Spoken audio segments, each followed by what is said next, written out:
Office में लोग काम कर रहे हैं, हमारा फर्ज होता है कि काम का सिलसिला चलता रहना चाहिए। लोग ऑफिस में लोग काम कर रहे हैं, हमारा फर्ज होता है कि काम का सिलसिला चलता रहना चाहिए। लोग ऑफिस में लोग काम कर रहे हैं, हमारा फर्ज होता है कि काम का सिलसिला चलता रहना चाहिए। लोग ऑफिस में लोग काम कर रहे हैं, हमारा फर्ज होता है कि काम का सिलसिला चलता रहना चाहिए। लोग ऑफिस में लोग काम कर रहे हैं, हमारा फर्ज होता है कि काम का सिलसिला चलता रहना चाहिए। लोग ऑफिस में लोग काम कर रहे हैं, हमारा फर्ज होता है कि काम का सिलसिला चलता रहना चाहिए। लोग ऑफिस में लोग काम कर रहे हैं, हमारा फर्ज होता है कि काम का सिलसिला चलता रहना चाहिए। लोग ऑफिस में लोग काम कर रहे हैं,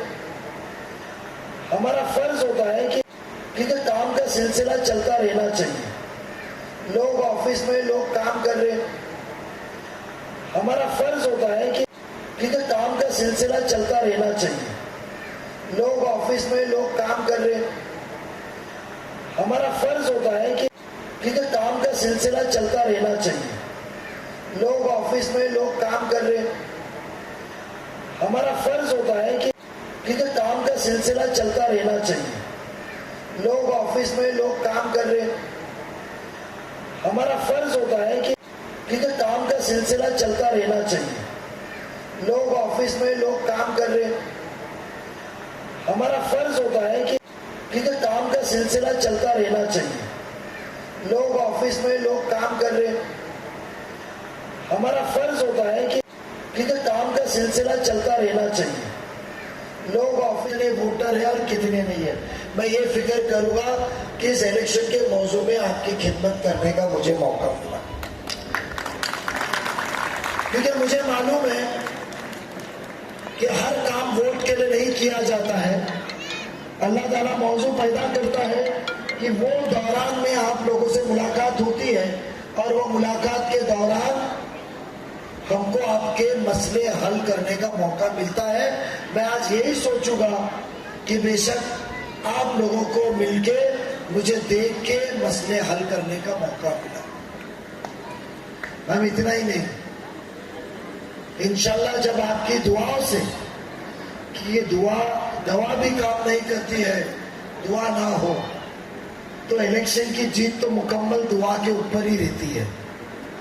तो जब आपके दुआओं के साथ जब अल्लाह इंशाल्लाह 23 तारीख को कामयाब करेगा, मैं आपको यकीन दिलाता हूं कि इसका मसला वक्ती तौर पे नहीं, मुकम्मल तौर पे हल किया जाएगा। मैं आपको ये वादा करता हूं।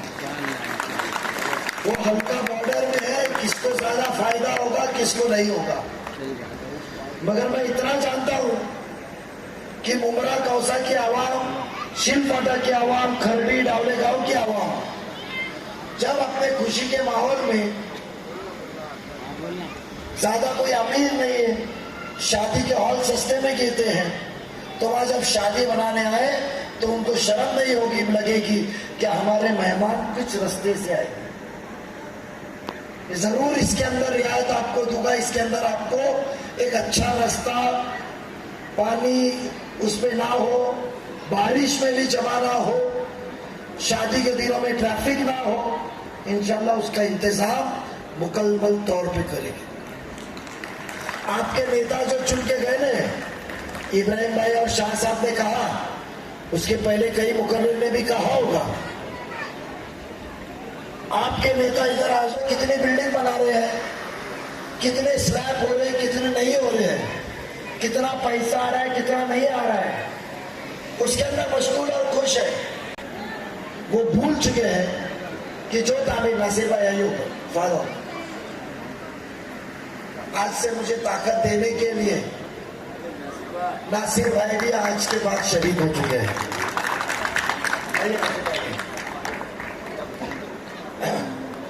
ताकत और बड़ी, आज आवाम यहाँ रहती है, वो भूल चुके हैं।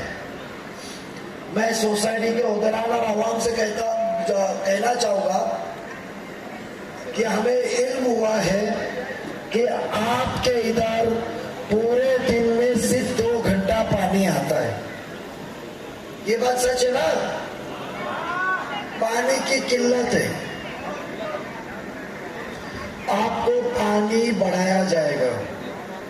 क्यों मुकम्मल तौर पे पानी नहीं मिल रहा है? इस प्रोग्राम खत्म होने के पहले आपके सामने आला अधिकारी से बात करके कल ही वो आपके बीच में आके पानी की निजामत के अंदर आपको पानी कैसे बढ़ाया जाए उस चीज की इंशाल्लाह जरूर कोशिश की जाएगी। हमने हमारे मैनिफेस्टो में जो आने वाले दिनों में इंशाल्लाह जीत के बाद जो काम करना है उसके अंदर आवाम को एक वादा दिया है कि हम आपके हलके के अंदर 5 MLD पानी बढ़ाएंगे। तकरीबन वो पानी आने से मुझे लगता है कि आपको राहत मिलेगी। आपके हलके के अंदर जो पानी की टाकी थी वो आज तक क्यों मुकम्मल नहीं की गई है उसका भी जवाब आला अधिकारी से जरूर लेंगे। ये मसला मुझे आचार संहिता 9 अक्टूबर के पहले आप लोग जरूर कांटेक्ट करते। तो यहाँ के बहुत से लोग जो मुझसे रास्ता रखते हैं उनको पता है कि कहीं का भी आवाम आता है, इंसान इंसान को मदद करता है। ये हमें अल्लाह ताला के हमारे को ये इस्लाम में सिखाया गया है कि पहले ताकत मिली है, रुसूख है, कुव्वत है, सलाहियत है तो फोन उठाओ, काम करो। और वो सिलसिले से हम काम करते थे। तो 2 मुद्दे आप हमारे सामने आए हुए हैं। तीसरा मुद्दा कि यहाँ जो शादी के सीजन के वक्त जो ट्रैफिक होती है उससे आप भी घर जाने में इमरजेंसी में तकलीफ होती है। आप तो वोटर कहीं ना कहीं कौसा मुमरा से 80% वहीं से आए हुए, तो जरूर आपको रास्ते के हाल, पानी निकलना, पानी नहीं जमा होना और उसके साथ साथ जो पानी का मसला है वो दोनों चीज को हल करने का नजीब आपको वादा करता है। जब हमने वादा किया उसको हमने मुकम्मल किया। रही बात क्या नहीं है खरडी गांव में नाना मोकाशी बिल्डिंग कम बना है, पानी कम पड़ रहा है। हमारी बहन ने हमारा शिकायत कर दी है। खरडी गाव डावले एतराफ पाणी पिलाना नाना आमच्या इस्लाम मध्ये ना एक शिकवण है कि पानी दुश्मनों को भी पिलाओ, पानी पिलाना सवाब का काम है। इसके लिए हम पानी के मटके सबील रखते हैं। इंसान तो छोड़ो, गर्मी में हम लोग गैलरी में पानी रखते हैं कि परिंदे भी आके पानी पिए। तो बेशक पानी का मसला सबसे पहले हल होगा। हमने ख्यालात लाए कि आपका भाई, आपका बेटा वोट के लिए काम नहीं करेगा, इंसानियत की खिदमत के लिए काम करेगा। आज तक आपने वोट के तराजू को लेकर आपके बीच में आया। जो वोट का तराजू लेकर आता है वो शख्स साफ नीयत का नहीं होता है। वो सोचता है कि मेरे ये स्टेटमेंट से कितने मुस्लिम मेरे पास आएंगे और मेरे ये स्टेटमेंट से कितने मेरे हिंदू मेरे पास आएंगे। वो तुमको तकसीम में रखता है, डिवाइड करके रखते हैं, हिंदू मुस्लिम चलता है। आपके बीच में आने वाले दिनों में या आके भी गए होंगे, हमारे 15 साल से स्थानीय आमदार जितेंद्र आवार साहब आपके बीच में आएंगे। मैं जानता हूं आपको हैरत होगी कि नजीब ने ही और ये जो साथी बैठे खुर्शीद वारसी, अफान राउत, छोटा था जब अफान, हमारा भाई तकी चौलकर, डोगरे साहब, पूरे बंधु, अवेश भाई, हमारे सलीम भाई को हम लोग पेटनेम में बोल सकते, सलीम भाई बॉम्बे कॉलोनी से, ये इब्राहिम भाई, नसीर भाई कांग्रेस में थे जब सिटिंग थे। ये सबने मेहनत करके उनको लाया। पर अल्हम्दुलिल्लाह आज सब साथ में। क्यों? क्योंकि जो सोच हमने लाई थी कि एक बड़ा भाई है, अल्लाह ने उसको सलाहियत और कुव्वत दी है, सिटिंग आमदार है, इसको हम जिताएंगे तो हमारे कौम का भला होगा, इस हल्के का भला होगा। वो हिंदू का भी काम करेगा, वो मुसलमान का भी काम करेगा, वो क्रिश्चियन का भी काम करेगा, वो अमीर का भी करेगा, वो गरीब का करेगा। बट अफसोस वो बिल्डरों के चक्कर में ही रह गया, वो मित्तल की टक्केवारी में ही रह गया। मैं आपसे दरखास्त कर रहा हूं कि हम जो लड़ाई लड़ रहे हैं वो बिल्डरों के पैसे के खिलाफ लड़ रहे हैं, जिसने तुम्हारे घर, तुम्हारे रिजर्वेशन लूटे। आज आपसे यहां निकलने के बाद में पैसे की बोरी आपके पास में आएगी, 5 लाख, 10 लाख, 15 लाख। कल एक मीटिंग किया मैंने अकॉर्ड में, हमारे तोहिद भाई ने ऑर्गेनाइज किए थे। मेरे जाने के बाद में कहा, सुनने में आया कि एक एक बच्चे को 15,000 रुपया दिया गया। कहां से आया इतना हराम का पैसा? हो सकता है टोरेंट का हो सकता है कब्रिस्तान के मट्टी का हो सकता है कत्तल खाना बेचने का हो सकता है। बोले 8 दिन घूमने को बच्चों को भेजा जाएगा। हम आगे क्या बात कर रहे हैं आपके सामने? अभी जो 10 मिनट बात किया, आपके मसलों के ऊपर ही बात किया कि कोई गलत बात किया? आपकी जरूरत के ऊपर ही बात किया कि बेवाजिबी बात किया? और 15 साल के बाद वो क्या बात करते हैं? वो आपके सामने बात करते हैं बीजेपी का डर, इस्लाम खतरे में, रामगिरी महाराज, विशालगढ़, ट्रेन वाले चाचा, आप डरो, आप डरो, आप डरो। अरे हम तो वो कौम है जो सिर्फ अल्लाह से डरते हैं। हम वो कौम है जो सादगी के साथ हमारा पड़ोसी कौन सी मजहब का है वो नहीं देखते, उसकी फिक्र के साथ उसकी खिदमत करते हैं। हमारा इस्लाम ये सिखाता है, जितेंद्र आवाड साहब को बोलिए कि हदीस पढ़ के, हदीस के जो रटे हुए बाकी के बता रहे हैं, जो नकली 15 महीने के मुफ्ती बन के घूम रहे हैं। मैंने कह रहा, ऐमान ने कहा था कि मुफ्ती नहीं है।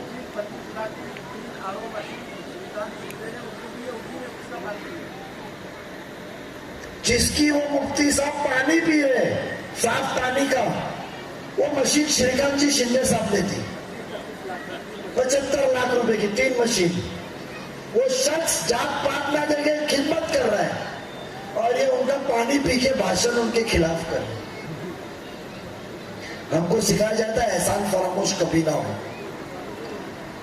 आज वो बात कर रहे हैं तकसीम करने की। आपकी तकलीफ टोरेंट से है? टोरेंट से आप खुश है क्या? नहीं है ना खुश? मगर वो आवाड साहब टोरेंट के ऊपर बात कर रहे हैं। 15 दिन पहले गर्म पानी है पत्रकार,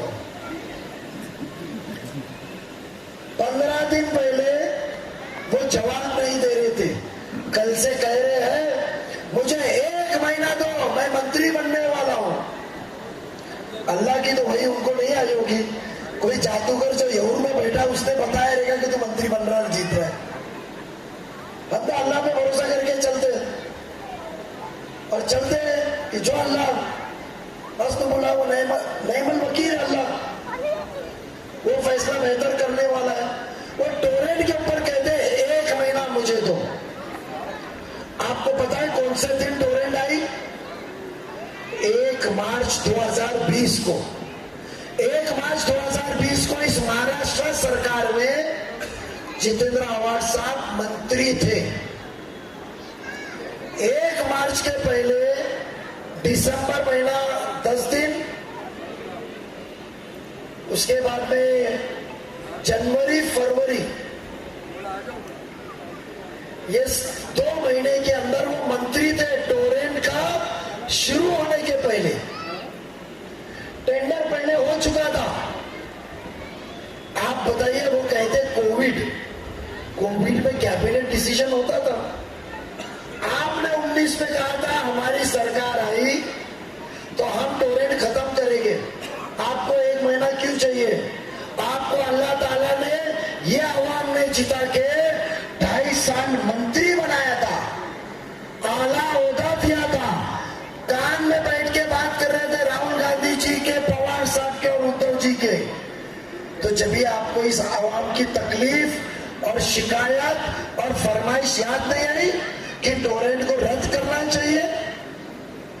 जब यहां देखें कि आवाम अपनी शिकायत दर्ज कर रही है तो महीने को मिलने वाली टक्केवारी, एक आला अधिकारी का वीडियो ऑडियो रिकॉर्डिंग है जिसमें वो ये शख्स आंध्रा का नाम लेकर कह रहा है कि जितना यूनिट आपका मीटर चलता है उसका 60 पैसा इन हफ्तेवारों को जाता है, इसके लिए टोरेंट के खिलाफ जा नहीं सकते। वो अधिकारी का ऑडियो क्लिप हम तो चाहते हैं कि पुलिस को ऑडियो क्लिप को चेक करे। मुझे पूरा यकीन है वो ऑडियो क्लिप जिसने भी, एक पत्रकार ने ही भेजा है हमको,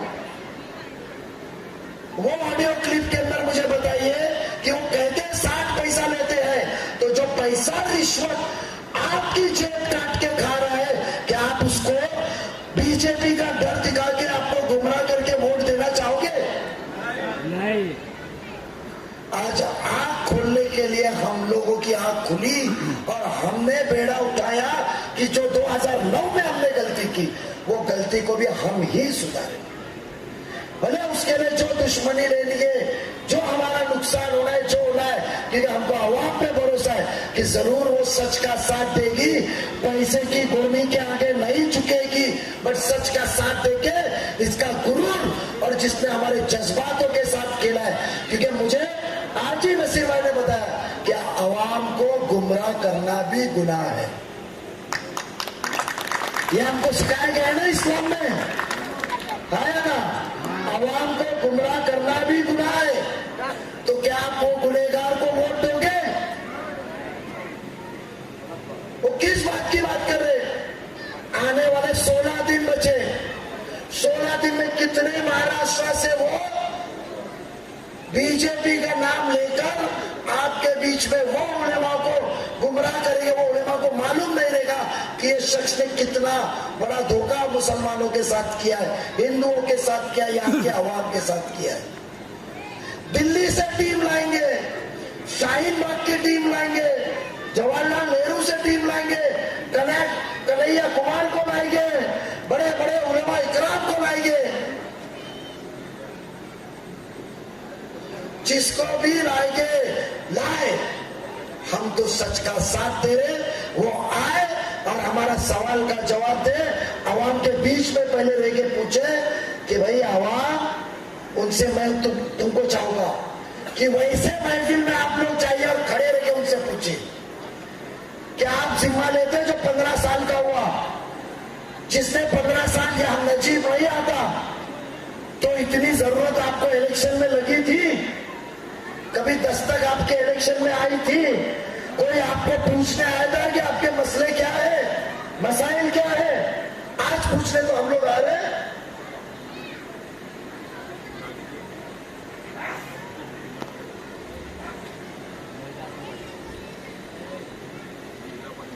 आपको पता है टोरेंट के मसले में एक मोर्चा निकाला गया था। वो मोर्चे के अंदर आप वो मोर्चे की ऑडियो क्लिप देखिए। वो मोर्चे में जितेंद्र आव्हाड साहब आपको नजर नहीं आएंगे। सब पार्टी के लोग थे। सियासती इख्तिलाफात बाजू में छोड़ के आवाम के हित में आए थे। आव्हाड साहब क्यों नहीं आए थे? पॉकेट का वजन इतना महंगा रहेगा ऐसा यहाँ के आवाम कही थी, इसके लिए नहीं आए थे। यहाँ के स्थानिक नगर से वो आपके बीच में आ रहे हैं वोट मांगने के लिए। तुतारी को आए थे क्या? तू नहीं रहता यहाँ तो बोल लो, शांत रहो। तुतारी का वोट मांगने के लिए आए थे। मैं उनको याद दिलाना चाहता हूं कि साहब आप ही उस मोर्चे के अंदर घोषणा दिए थे की बोला परत करा दिलेला पाकिट परत करा। आज आप साथ में घूम रहे, आपने तो गाली दी थी, तो ऐसा कौन सा पाकिट इतना बड़ा आ गया कि आप दूर हो गए हमसे? तो कौन सा पाकिट आपको मिला? अवाम को गुमराह करना गुनाह है। कब्रिस्तान, आज आप ये हल्के के अंदर रहते हैं, दावला कब्रिस्तान है आपके पास, हम शिल में भी कब्रिस्तान आपको देंगे। उसके बाद में पानी का मसला हल करेंगे। कब्रिस्तान का मसला हल करके दिया हमने स्कूल, आज आपके बच्चे कोई महापालिका की स्कूल में पढ़ते हैं? जो पढ़ते रह गए वो कितना दूर जाते। हम शिल फाटा के नजदीक उर्दू स्कूल शुरू करेंगे।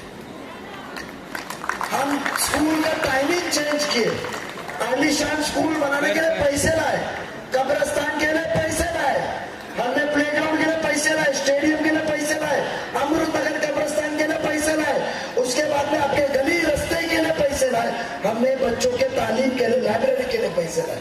हमने आपका वोट नहीं लिया, बट उसके पहले हमने पैसे लाए। तो मुझे बताइए कि जो आपको पहले काम करके पैसा ला रहा है, वो काम करने के बाद आपका वोट लेने के बाद कितना पैसा ला सकता है? आज हम आपके सामने आके आपके मसले समझ के आपको डायरेक्ट बयान दे रहे। लोग वादा करते हैं, हम काम कर रहे और फिर वोट मांगने को आपके पास आ रहे। मैं चाहूंगा कि आप मुझसे ये वादा कीजिए कि आप जरूर आपके भाई और आपके बेटे को दुआओं के साथ वोट देंगे। एक मोमिन खड़ा है तो यहां मैं बीजेपी का होता हूं और कलवा में मैं मुसलमान बन जाता हूं। आप तो फिरका परस्त ताकतों के खिलाफ लड़ रहे हैं। आप तो कहते हैं कि मैं सेकुलर नेता हूं, फिरका परस्त ताकतों के साथ लड़ के मैंने बदनामी सही की है। तो फिर आप उनके खिलाफ लड़ रहे थे, तो मेरा कलवे में मुसलमान होना क्यों जायज है? वहां भी फिरका परस्त ताकतों की बात करें, वहां भी आपके कामों की बात करें। और 15 साल आपने इतना उड़ान लिए हैं, इतने किताबें छापे हैं, तो मुझे बताइए कि आप डेवलपमेंट छोड़ के हिंदू मुस्लिम दरगाह की बात क्यों करते हैं? अरे हम वो पार्टी से बिलोंग करते हैं, अजीत पवार के घड़ी निशानी है, कमल नहीं। और हम वो पार्टी से करते हैं जो सिर्फ कहता नहीं है, करके दिखाता है। इसीलिए हम कहने के पहले करके दिखाए। वो इंसान जो मुसलमानों को मजबूत करने के लिए 6 सीट देता है, आप लाखों वोट लेके 10 खासदार दिल्ली में भेजते हैं और 1 सीट देते हो। वो विधान परिषद में 1 सीट देता है कि मुसलमान की आवाज मजबूत हो। वो पैसा देता है कि यहाँ डेवलपमेंट का काम हो। वो विशालगढ़ में ये बात कर रहे हैं, ये तो घूम के आए मीडिया के सामने चमकोगिरी करने को। अजीत दादा जाने के बाद, अजीत दादा पहले गए और सिर्फ घूम के नहीं आए, वहां जाके सरकार को लेकर जाके जिन जिन घरों का, मुसलमान के घरों का नुकसान हुआ था, उनके घरों का पंचनामा करके सरकार से मुआवजा भी दिलाए। और वो तोड़न तोड़ी करने वाला इनका कांग्रेस के खासदार का साहबजादे थे, कोई और नहीं, जिसको आपने लाखों के वोट दिया था इस्लाम के नाम पे गुमराह करके। 15 साल का काम नहीं गिरा रहे, हिंदू मुस्लिम कर रहे। मैं चाहूंगा कि नसीर भाई आज 2 मिनट बात करें, हमारे मेहमान थोड़े से अपने ख्यालात पेश करें। इसके लिए मैं शॉर्ट करता हूं, आज उनकी बिस्मिल्लाह आपके बीच में ही करेंगे। मैं आखिरी बात एक कहता हूं कि बीजेपी के नाम पे डरा के गुमराह ना होते हुए आपके भाई को, आपके बेटे को अल्लाह के वास्ते एक मौका दीजिए। आपका ईमान वाला वक्त पे ऐसे इंसान को दीजिए। मैं नमाज जनाजा तो आपके साथ पढ़ सकता हूं, मैं जुम्मा की नमाज तो आपके बीच में रहूंगा, मैं शादी ब्याह में तो मिलूंगा, मैं मैयत में तो मिलूंगा। मुझे किधर तो भी आप पकड़ के पूछ सकते हैं ना, किया था, इसका क्या हुआ। ये आमदार साहब के जैसा तो नहीं, 15 साल में एक ऑफिस भी नहीं कि जहाँ सोसाइटी के चेयरमैन सेक्रेटरी 1 घंटा इंतजार करे तो करे, बट जाके मिलके अपनी शिकायत दर्ज करे। है क्या कोई? आज सेक्रेटरी और चेयरमैन को 5,000 का लिफाफा। मैं पत्रकारों के जरिए मुमरा कौसा की आवाम को बोलूंगा, जमीर को सोचिए। आप मुस्तकबिल महाराष्ट्र के मुसलमानों का बदलाव करने का आपको अल्लाह ने नवाजा है। आप ये इलेक्शन में नजीबुल्लाह को जिता के ये तय करेंगे कि तुम्हारे पैसे से आवाम बिकती नहीं है। आप फिरका परस्त ताकतों का डर दिखा के हमारे को गुमराह नहीं कर सकते। आपको काम करना पड़ेगा, आपको हमारी खिदमत करना पड़ेगा, आपको हमारी सेवा करके हमारे मसले मसाइल हल करना पड़ेगा। आपको वोट चाहिए तो, नहीं तो मुसलमान जो काम करेगा उसकी तरफ अपना रुख बदल देंगे। ये मौका मुमरा कौसा के आवाम को मिला है। तो बराए मेहरबानी जो भी सोसाइटी के सेक्रेटरी है, जो भी सोसाइटी के अध्यक्ष है, उनसे इल्तिजा है मेरी कि प्लीज अपना जमीर इस शख्स के पास मत बेचो। ये पीछे क्या कहता है कि मुमरा तो बिकती है, प्लीज मुसलमानों को ना बेचो। मेरी दरखास्त है आप लोगों से कि ये शख्स, ये मुसलमान महाराष्ट्र के मुसलमानों को राहत देंगे। हर एक शख्स नुमाइंदा वहां के मोहल्ले में काम करेगा कि बेशक ये सिर्फ फिरका परस्त ताकतों के डर के नाते ये वोट नहीं मिल सकते, इनका काम करना पड़ेगा, इनकी खिदमत करनी पड़ेगी, इनके साथ मोहब्बत से इज्जत से रहना पड़ेगा। इतनी इजाजत लेता हूं और इंशाल्लाह 20 नवंबर को घड़ी के निशाने के आगे 2 नंबर का बटन दबा के आपके भाई को, आपके बेटे को खिदमत करने का मौका देंगे। और उससे ज्यादा 20 तारीख की शाम को 6 बजे तक आप हर वक्त उस बच्चे को, नजीबुल्लाह को दुआ में शरीक रखेंगे, ये वादा लेकर आपकी इजाजत लेता हूँ। शुक्रिया, खुदा हाफिज।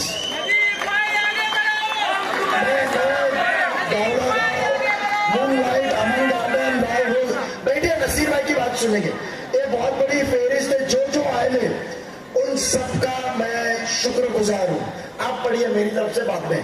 नसीर भाई आइए।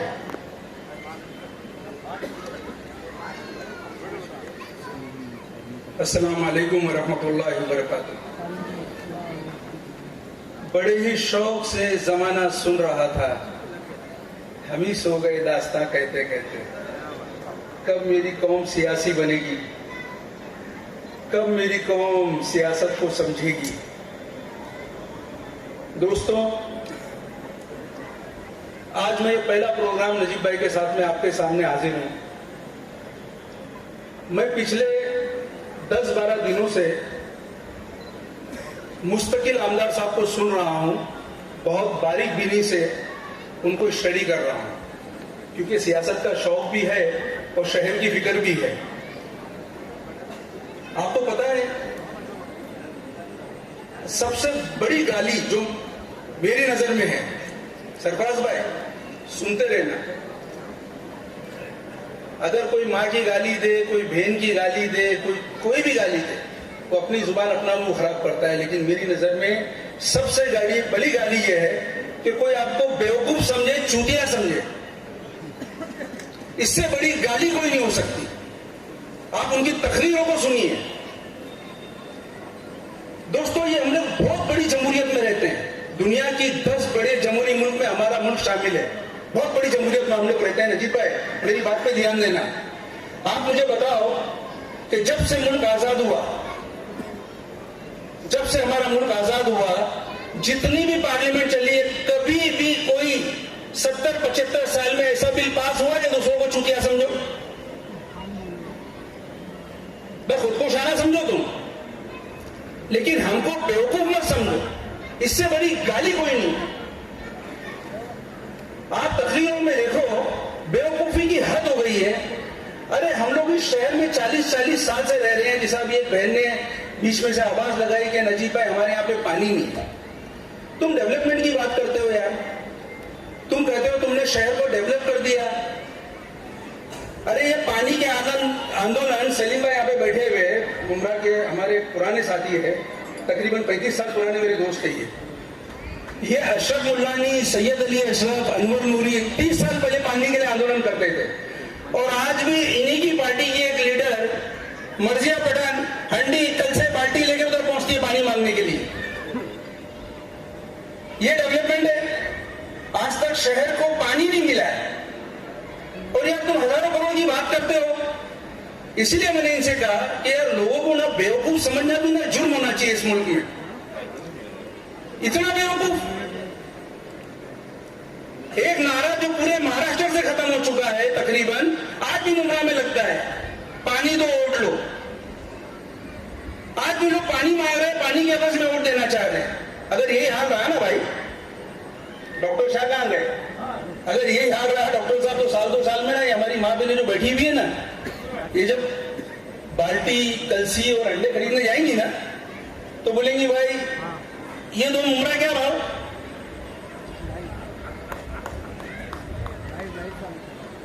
ये 3 का सही भाव लगाओ ना भाई, ये कौसा बोलो क्या भाव देंगे? अरे भाई ये छोटा है, शरीफा रोड है, इसका जरा हिसाब से लगा। मतलब हंडे कलसी बाल्टियां जो है ना, ये मुमरा, कौसा, शरीफा रोड, दरगाह रोड, कौसा गांव, घासवाला कंपाउंड, इसके नाम से पहचाने जाएंगे। आज मैं दोस्ती में 7 साल से रहता हूं, खुदा की कसम खा के बोलता हूं, आप लोग चल के हमारे सोसाइटी ऑफिस में देख सकते हो नजीब भाई, 1-1 करोड़ रुपया साल का हम लोग पानी के टैंकर का दे रहे हैं। 1-1 करोड़ रुपया दोस्ती वाले। आप दोस्ती में जब आओगे तो इंशाल्लाह वहां पे इस पे बात की जाएगी, आपको बिल दिखाया जाएगा, चेक, बैंक स्टेटमेंट दिए जाएंगे। अब बताओ यार, हद हो गई। मतलब जो है ना, मुझसे कहा जा रहा है जब मैं लिखता हूं तो बोले भाई आप जो है हिंदू मुस्लिम कर रहे हो। एक साहब का फोन आया, मैंने कहा भाईजान आप मेरे जो भी पोस्ट है उसको ध्यान से पढ़िए, मैं हिंदू मुस्लिम नहीं कर रहा हूं, मैं बाकायदा 100% मुस्लिम कर रहा हूं, मैं सिर्फ और सिर्फ मुस्लिम कर रहा हूं। बोलो क्या कहते? और मैं मुस्लिम 15 साल देने के बाद कर रहा हूं। अगर मैं कम्युनल हूं तो मैंने 15 साल पहले दिए और उसके बाद मैं मांग रहा हूं, तो मैं कैसे कम्युनल हुआ? आज तुम्हारे शहर में जहां से तुम उठकर आए थे, तुमको कोई साल, मतलब ये 15 साल सियासी तुमको आमदार बना के भेजा, ये तो छोड़ ही दो। उसके बाद में जो मुमरा वालों ने इनको दिया, ये आज महाराष्ट्र के जो मुस्लिम फेस बन के उभर के आए हैं, ये मुमरा की देन है। इनसे कहो कि एक बार खड़े होकर बोले कि आज मैं जो कुछ हूं मुमरा की वजह से हूं। देखो ये बोल सकते हैं क्या? नहीं बोलेंगे, नहीं बोलेंगे। नजीब भाई मैं आपको बोलता हूं ये नहीं बोलेंगे। इतना तकब्बुर, इतना घमंड और इतना भरोसा अपनी काबिलियत पे, इनको 20 तारीख के बाद में इनकी जगह समझ में आ जाएगी इंशाअल्लाह। रही बात बीजेपी की, अरे मेरे भाई लोग इतने अवेयर हो चुके हैं, इतने बेदार हो चुके हैं ना, अब तुम हमको बीजेपी से जोड़ो, तुम हमको आरएसएस से जोड़ो, तुम हमको बजरंग दल से जोड़ो। यहां से एक मुस्लिम आमदार महाराष्ट्र में बढ़ के जा रहा है इंशाअल्लाह। जोड़ो जिससे जोड़ना है हमारे को, अब डर नहीं लगता, नहीं लगता डर। अब हमको हमारी बुनियादी जरूरतें चाहिए। मुसलमान बिखर के भी देख लिया, मुसलमान जुड़कर भी देख लिया, सब हो गया। देखिए एक बात आपको मैं साफ साफ कहना चाहता हूं, वक्त बहुत कम है, आगे इंशाल्लाह मैं जुड़ता रहूंगा, अगर मुझे मौका देंगे तो मैं बोलता रहूंगा। पूरे महाराष्ट्र का सियासी स्ट्रक्चर जो ड्राइंग होता है वो बिगड़ चुका है। किसी पार्टी के पास में अपना बायलॉज नहीं बचा, तो ऐसे हाल में मुसलमानों को क्या करना चाहिए? अपनी बुनियादी सहूलतों को देखना चाहिए। हमारे बच्चों का एजुकेशन कौन दे सकता है? हमारी माँ बहनों को तहफ़्फ़ुज़ कहां से मिल सकता है? और ये सिर्फ हमारा अपना ही हमको दे सकता है। इससे ज्यादा मैं और कुछ नहीं कहते हुए अपनी बात को खत्म करता हूं। इंशाअल्लाह आइंदा प्रोग्रामों में मैं और बहुत सी बातें ऐसी आपको बताऊंगा जिससे अल्लाह ने चाहा तो इंशाअल्लाह आपका जहन हटेगा। और एक बात याद रखो दोस्तों, आप उसी पार्टी को वोट देने जा रहे हो जिसको आप 15 साल से दे रहे थे। आप उसी सिंबल का बटन दबाने जा रहे हो जो 15 साल से दबा रहे थे, सिर्फ चेहरा बदला है। अस्सलाम वालेकुम वरहमतुल्लाहि वबरकातुहू। एक मिनट, कारी साहब की कुछ सिफारिश है और कभी भी आलिमों को हम ना नहीं बोल सकते, उनको जरूर सुनिए।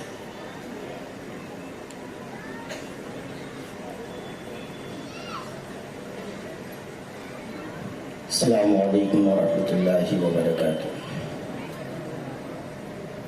हज़रात, काफ़ी देर से आप हज़रात यहाँ बैठे हैं और गुफ्तगू समाअत कर रही हैं। सारे लोग कुछ न कुछ उम्मीद लेकर के आए होंगे। बहुत कम ही लोग ऐसी जगहों पे सिर्फ सुनने के लिए आते हैं और कुछ न कुछ उम्मीदें ज़रूर रहती है। और इस प्रोग्राम से आज मैं ये मैसेज, ये पैगाम आप हज़रात को देना चाहूँगा कि आली जनाब मोहतरम नजीमुल्लाह भाई, इनको देख करके आज बूढ़े तो बूढ़े नौजवानों का सीना 56 इंच से ज्यादा चौड़ा होता हुआ नजर आ रहा और काफी अरसे से इंतजार था। कौम और आवाम को जब भी प्यास लगी है तो उसकी प्यास की तिश्नगी उसी वक्त बुझती है जब कोई सच्चा कायद आकर के मैदान में खड़ा होता।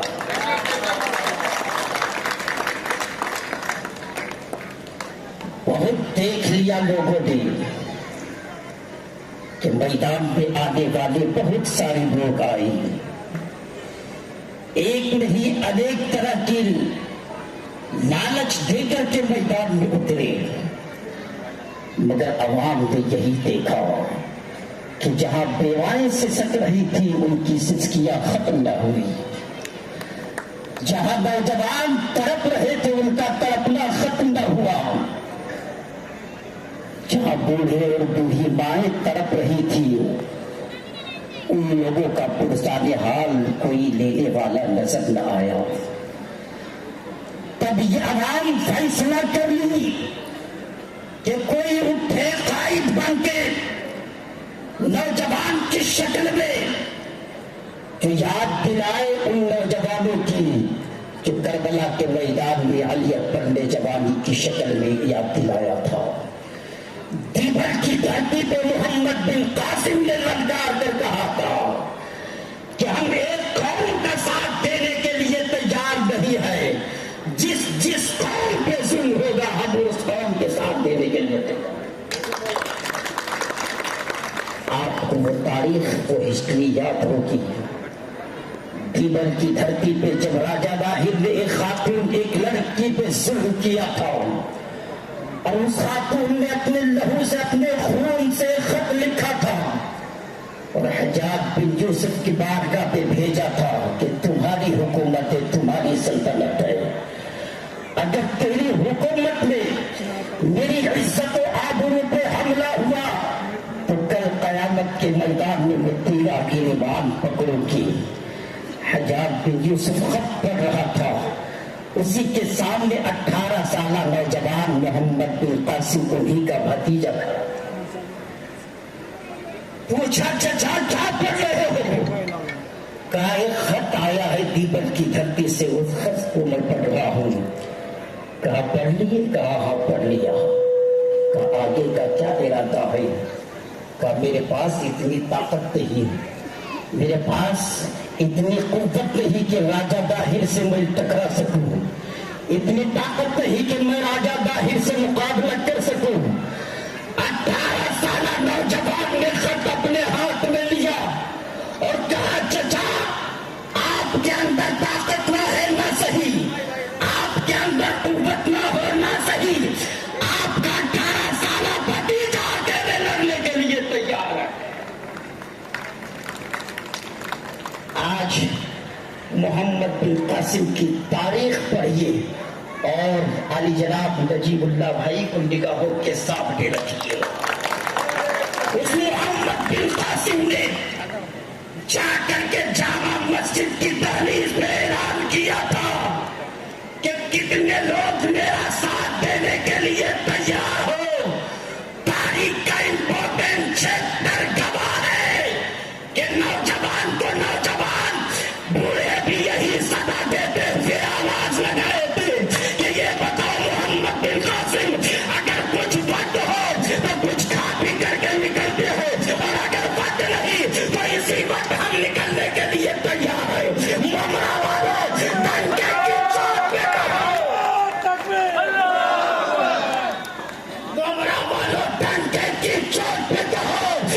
जी मुन्ना भाई, हम प्यासे थे कि कोई उठे जो मोहम्मद बिन कासिम का हौसला लेकर के मैदान में आए।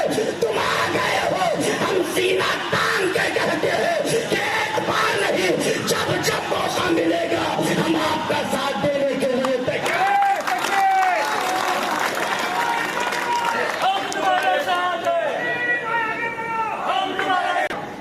बहुत लंबा सफर आज ही रात में मुझे करना है।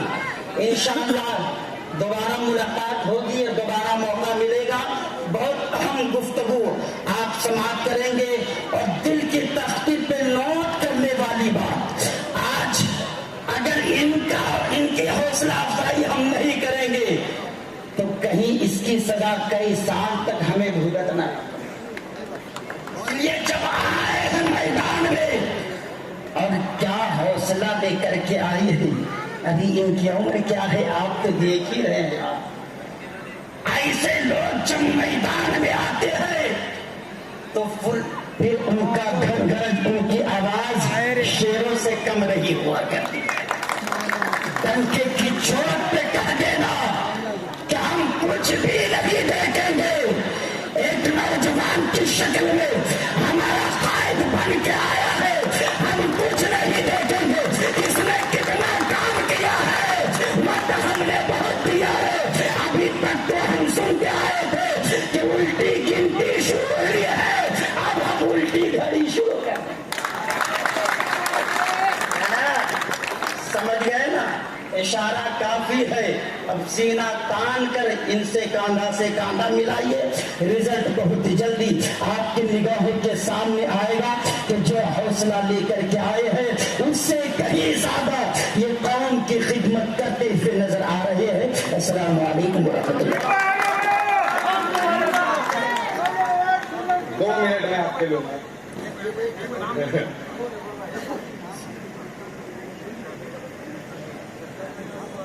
सबसे पहले तो मैं नजीब भाई के सत्कार के लिए सलीम सुरमे साहब और सिराजुल्लाह चौधरी साहब को आवाज दूंगा कि वो नजीब भाई को गुलदस्ता पेश करे। बेटा गुलदस्ता वो उधर से भाई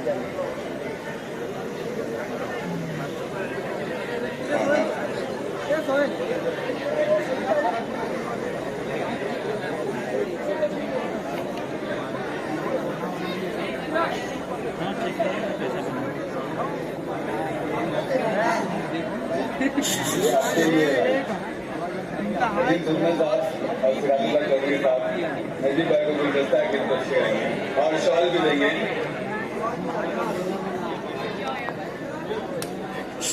इसके बाद मैं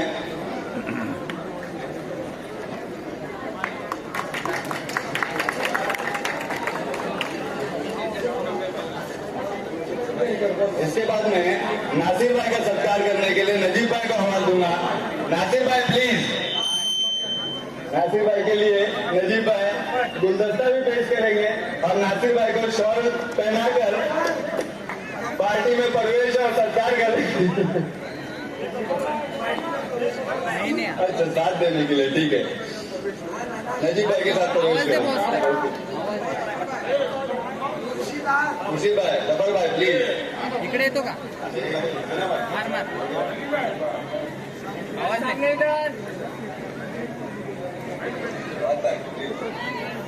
डन